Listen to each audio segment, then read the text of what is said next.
Yo everyone, what up? Welcome back to Top Tier Arcade. My name is Steve, and you're back in the apartment. In this video, we're going to be checking out the Super Street Fighter 4 Arcade Edition Part 2, the cabinet. Now, if you haven't had a chance to check out the restoration of the cabinet behind me, you can look in the Top Tier Tech section, and you'll see parts 1 to 5 and me restoring the game and pretty much making it what it is now. Now, full disclosure, the restore was very light in comparison because the cabinet was already there and pretty much brand new, and all I had to do was find the remaining parts. Now I did have to pretty much go around the world to find the parts, but it's amazing. I'm very happy with the outcome, and I hope you enjoy it as well. So I'm going to pick you up in a second. We're going to go through the cabinet. I'm going to teach you as much as I can on it, and if you ever need any information or have any information for me, please leave in the comments below. So I'm going to pick you up now. Let's walk around the cabinet and check it out. Alright, so what you guys are looking at is the Taito Viewlix L. Now I'll give you some history that I found online about the actual Vewlix, and I'll leave it in the description below if you want to read it fully. But in a nutshell, this came out in 2007. It's pretty groundbreaking because this was the evolution of gaming. And in 2007, I guess everything's like, look, we're going HD, and that's the end of it. So it's a 32-inch monitor, and it had different models. It didn't start out with this color. I mean, we had the Vewlix L, Vewlix F, Vewlix C, and the Vewlix Diamond. So ideally, the L was the more economical version, and it had the parts in the monitor were not as good, where the F was a lot better, and it had a better monitor with less lag and better parts. And then later on in 2009, Capcom made a specific one for the for Street Fighter 4 with the entire art package like you're looking at now. Now this game's obviously Super Street Fighter 4 Arcade, but it had just the Street Fighter 4.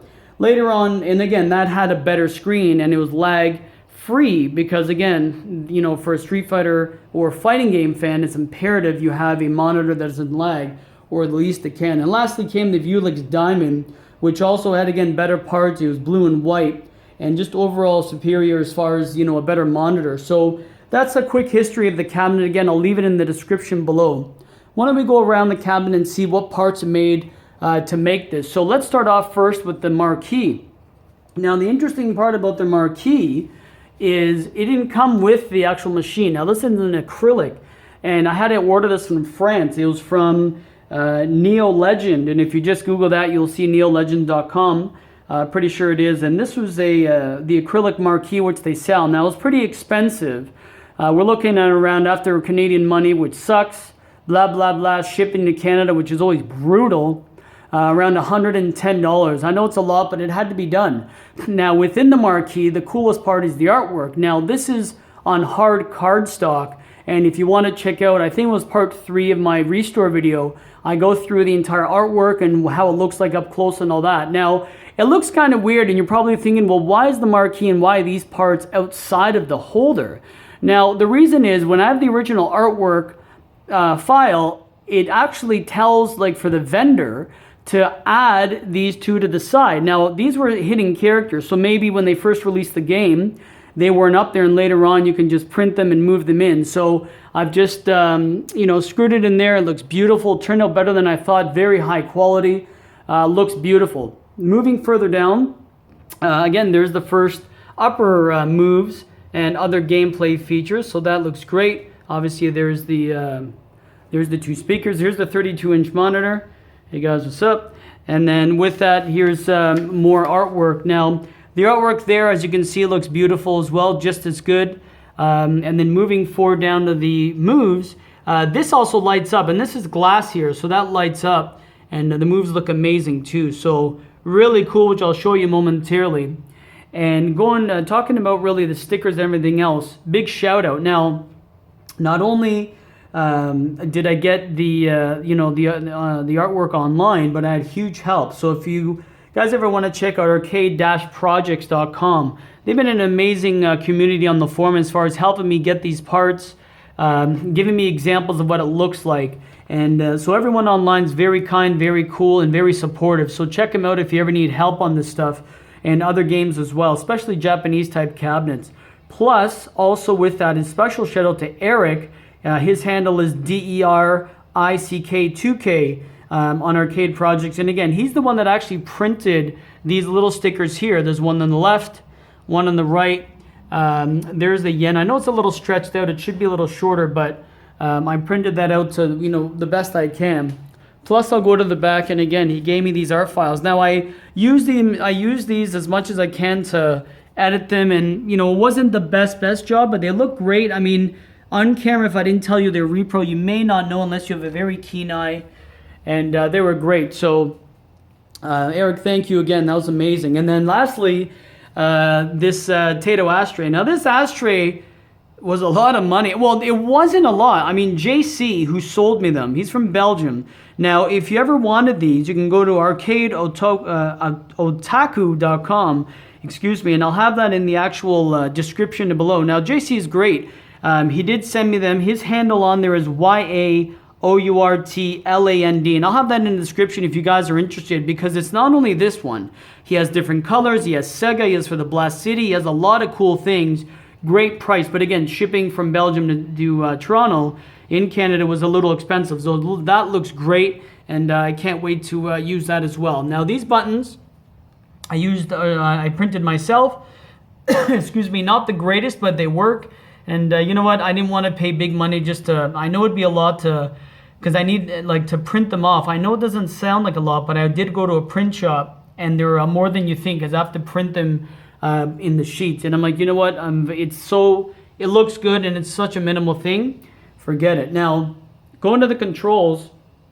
Actually, before I go to the controls, so normally this is where the credit card or game card goes, and you put it in, and then it reads your game and whatnot. And obviously, you know, that's where the yen would go, or quarters, which I'll show you momentarily. Further down, you can see the control panel. Now, I did change this because before it came with white buttons similar to these. Now, you can see, and I explain this later on when I restore this, the distance or the travel time for a fighting game guy it's not right. So they were very clicky, and they're very heavy, and the response time weren't as good. So then I changed the ball top for the red to fit everything else in the theme. And then these are sandwall buttons. So if you can go online and get sandwall buttons and tops, beautiful. They work amazing. Further down, so we have another sticker there, which is actually kind of cool because that serial number I did change when Eric gave me it. So I did it. It's more of an inside with my wife and I. It means something to us, but I'll leave you guys wondering what. But it's really cool. So there's the coin door there. Where's the coin-mech, and then the coin box. Let me show you the back as well, and what it looks like. So, excuse me.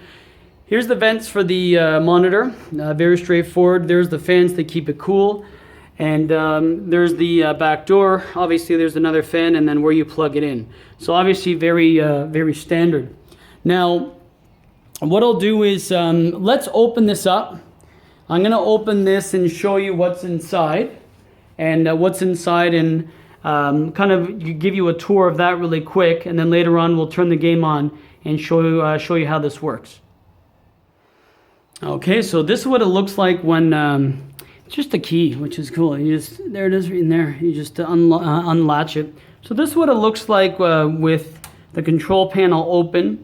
Again, if you want to see how this was wired or hacked into, because I'll show you how I run the wires up to these buttons, and then you can see the LED light. We'll see in a second. So very straightforward. That's what it looks like inside. Very neat and tidy. I'm going to close that now back. And let's see what it looks like now. Oh, come on. There we go. All right, let's get rid of that. So here's the Taito X2. It's an actual real PCB. Well, it's a computer, but it's strictly made for Taito X2 games, not only Street Fighter, but others as well, which I'll show you. If you wanted to see JC's other, like an example of another ashtray, I taped this pretty good, didn't I? Oh no, it's here. Here's what it looks like. So here is the Sega Ashtray, which looks really cool. Now you might be wondering, well, what's that for? Well, later on I will be getting a Blast City, a Sega Blast City, which definitely needs to be part of top tier. So I future planned for when I get that, so I'm ready to go. Plus it came cheaper because of course the shipping was expensive. So this is the Taito X2, plays multiple games.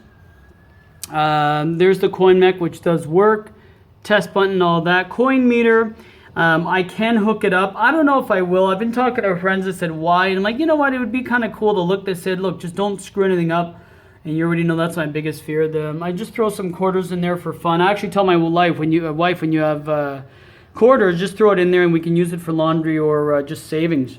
And then now down here, I mean minimal savings, but then down here, obviously there's a regular power supply, and there's the actual amp, and that controls the sound, and then really makes the speakers go. And that's not like the speakers are so crazy. I know I can upgrade them. I know Francesco on his Blast City upgraded them, and he goes, Steve, they bang, and it's amazing. But I just don't want to really invest money because I've cranked it really loud, and it's loud. Bass is pretty good, and it's good enough. So that's pretty much inside. This part, so I had to buy this separate just to give you an understanding. This came with the cabinet. Now this top right here didn't come on it because it's supposed to be specific for any game.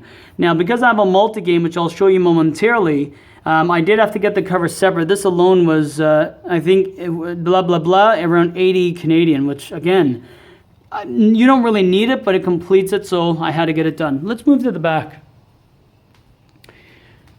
So I've taken off the back, and you can really see what's going on here. Now with this sticker, let me see if I can zoom in here with my camera. Does that see? I can't even see. There it is. So what I've done is I've pretty much recreated. Normally it's supposed to say like Super Street Fighter 4 Arcade Edition, but because it's a multi-game, I just created my custom one. It looks very neat and tidy. This is the. Let me see if that's gonna focus. The light sucks. Yeah, it won't. Anyway, so that's the Taito X2. There's the DVI that you need as well to get it working. This HDMI now. The HDMI goes from here, and then it goes. It's a printer wire. So this is a Capcom I/O board, or a JVS board, or whatever it's called. And then this, it's like a printer cable.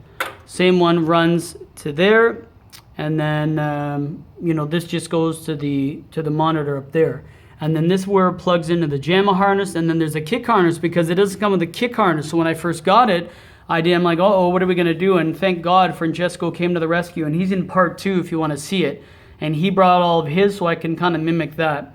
Now this is just here to set it, just because I don't want to screw any of the wires. It sits well, it sits neatly. And again, there's just the wires to just tuck in. Now, if you can see in there, these wires here, and again, I do this in my part 4 video, I pretty much ran them neatly down and in there and up there, and then that's where it has the service and credit button. So that's pretty much the equipment. Now, again, if you want to see this up close, check part 2 of the restore, and you'll see everything, and Francesco and I getting it working for the first time and how I go crazy. So that's the inside of the cabinet. Let me show you something interesting.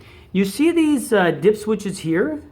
Well, the dip switches are interesting because there's some games that are high def and there's some games that are not. And if you switch, I think it's number 2 on the dip switch, like right now it's on HD, and they'll lower it. So there's some games on the multi-game that actually have to lower it because it looks very pixelated. So we learned that out the hard way, but it was really funny. So again, those buttons will run up, and then I did a credit 1, credit 2, and then the test switch, instead of always opening the coin door there and just doing it there. So let's do it live. Let's open the cabinet, or the power. So the beep indicates that the coin-mech is working, which is really good. There's the actual light on the amp, and there's the computer turning on. So a couple of things. There's the lit. It's like a computer. There it is. So it's a lit control panel, which is beautiful, and then it just loads up, and you can see the purplish blue light, which pretty much lights up the marquee. So I'll let you see what it looks like when you load it. So Taito X2. So normally the game would load, but because now I'll leave the link below, or more importantly, if you guys want this multi-game and you have this, email me. And I'm not going to leave the link because it's a little hard to find, and the guys, I think from the Netherlands. I can't remember, but email me if you really want it. But anyways, let me know. So there's more than, obviously there's more than one game. Now some of these games are vertical and I can't play them unless I actually move the monitor to a vertical orientation, because I can if I wanted to, if I took this apart. So again, you can see the games there if you just kind of freeze frame it. But a few of them, you know, the Blaze Blue is fun. This Crimson Clover is sick. What a sick shooter. Death Smiles is funny. Now, Death Smiles is interesting because now I'm going to be reviewing these games later on, but Death Smiles, you need more RAM. Now, you can add more RAM to the Tato X2 because this game won't work without it, and later on I'll explain it. And again, there's a lot of games that, you know, are cave games. There's a lot of games that, you know, this is obviously a Neo Geo game, and a lot of Neo Geo games as well. Power Instinct, which is great. Raiden. See, these Raiden 3 and 4 I would love to play, but I cannot. Again, it's the orientation is vertical. So again, you got Samurai Shodown, but it's spirits because it's Japanese, and blah blah blah. So a quick understanding is Street Fighter 4. This is the vanilla edition, the original one. Then you have Street Fighter 4 Arcade Edition. Then you have Street Fighter 4 Arcade Edition Export, and then Super Street Fighter 4 Arcade Edition 2012, which is just variances and rebalances. Now the reason why there's the EXP or export is this. The original, like when it first came out, and even now, you would need 2 of these Tato X2 boards with the dongle with the original game, and then they'd have to connect because one player would be here, so he'd be in the middle, and then 2 player would be on the other side. And you know, those are the versus cabinets, which again is another cabinet. So it turns out that someone actually went in there and changed or modified or somehow hacked the code where it's the exact same game. These are exact same games, identical. But the difference is this one's in English and it's 2 players, so people can sit side by side on one board. So that's a thank you to Francesco for schooling me, because that's, if you were to get 2, it's very expensive. And then another cool game, which is Vulgar, which again is on, I think, PS4 or 3 and on Windows, which is really cool. Kind of an homage to Rastan and Ghost and Goblins back in the day. So why don't we just load up the, you go to it, you just press, and then it loads up. So very excited so far that this is working. So it says initializing. Now again, I go through this later on, and watch what it's going to say. Remember I was saying that Oni and Evil Ryu were special? Look what happens. See how it says Evil Ryu and Oni playable? So that's what it says. So if you guys want to see the actual hard drive and what it looks like from in there, check out my restore videos, they're there. So here it loads up. Now again, I have credit buttons there in the test menu. I can put it on free play, but because the coin-mech works and it's kind of cool, I like to put quarters in like the Japanese experience. So again, retract mode, it says insert. So let's get a few quarters here. There we go. Watch. Super Street Fighter 4 Arcade Edition. Shoot, I pulled it out too far. Oh well. I've done it for 2 just so I put more in.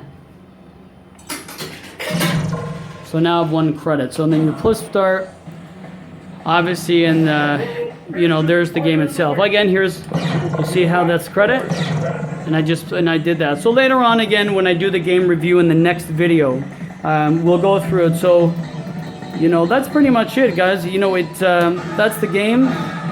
I'll quickly show you the graphics. Now, this does have, as far as I know, an upgraded monitor with not too much lag or not lag at all. Now, I'm going to have to one day, I'll explain. Let me just give you an understanding here. I don't know if you can see it, but behind this glass is dirt. I guess it fell through when it was being transported or whatever. So I'm going to have to one day take this panel off, take this off, and then clean it. And maybe I can look at what monitor it has. So, you know, here's the game, all the buttons working. We're getting my ass kicked. So there's me just pressing in and working. So the game looks beautiful, super fun, love the game. So there's the Super Street Fighter 4 Arcade Edition cabinet. So why don't I just set you up and with my closing thoughts, and we'll take it from there. Oh, guys, really quick, let me show you this. I actually got this printed. I found this online. It's the Taito Viewlix. This is actually the manual of the cabinet. As you can see, how much it weighs, the internals. It's a very, very thick manual. It's almost like a pinball manual. Very big, you know, and very cool. Now, okay, it's all in Japanese, so I can't read it. Now, the reason I haven't bound this yet is there's a few things I want. I want the Taito X2 manual, which I cannot find, and a Super Street Fighter 4 Arcade Edition, you know, because if you buy the real hard drive, it comes with a manual. So I want those two first, and then I'll put them together.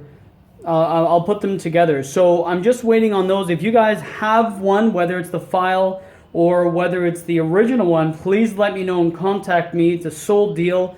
You want to make a little more money off me just because it's something I can't find and I want done, I don't care. I'll pay a little more. So if you do have the original Taito X2 manual, I already have the Vewlix and the Super Street Fighter 4 Arcade Edition, let me know and we'll do that. So yeah, let's set you up and we'll take it from there. Alright everyone, there you have it. That was the Super Street Fighter 4 Arcade Edition Part 2, the cabinet. I really hope you guys enjoyed the video and learned maybe even a thing or two, because I learned a lot during the light restoration of the game. But putting all the elements together and going to different parts of the world, whether it's in the Greater Toronto area to find whether it be the stickers, the cabinet, the I/O board from Francesco, China where I got the Taito X2, the cover frame came from Japan, Belgium for the Ashtray, the Netherlands for the multi-game, and France for the Marquee. So a lot of different parts of Europe, a lot of different parts of Canada, and a lot of help from the US, and thank you guys as well. So again, if you guys haven't had a chance to subscribe yet, please do so. There's a lot of cool things coming our way. Of course, I'm going to review the games. This is just part 2. We still have to do the game review, the memories of the game, which is actually very interesting. You might say, well, how do you have so many fond memories of Super Street Fighter 4 or Street Fighter 4? And you'd be a little surprised because it was a very big time in my life. So that's very important to me. And we're going to be having a cigar, and I will be using that ashtray. Now, a lot of people, even from Francesco, is like, no, don't ruin it. It's an ashtray. Japanese use it. It is what it is. Not to mention, if anyone knows cigars, like I do myself, that cigar ash, you don't butt out your cigar. That's very bad etiquette. So the ash, there is actually very cool. So it won't really burn or tarnish the ashtrays. So we're going to do that in later gameplay, which is part 5, which is very exciting, of course. So stay tuned for that. Like, if you can, share with friends if they enjoy it, and also within the community. So guys, it's been a pleasure. Thank you again for checking out Top Tier. My name is Steve, and all the best. Peace.